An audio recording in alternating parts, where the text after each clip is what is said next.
قال الله تعالى: وخلق الإنسان ضعيفا، لكن الله أعطاك أسلحة حتى تقوى.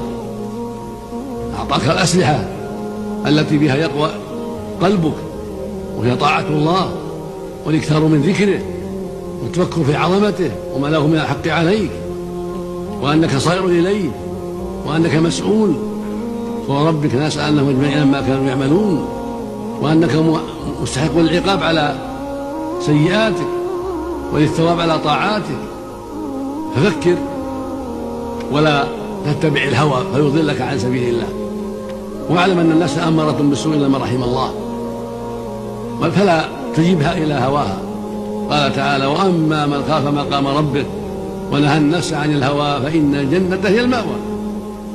فمتى دعتك إلى المعصية فذكرها بأن الخطر عظيم، وأنها منهية عن معصية الله، وأنها متوعدة بغضب الله وعقابه إلا أن يعفو الله، وأنت لا تدري هل تموت على ذلك، هل يعفى عنك أو تعذب.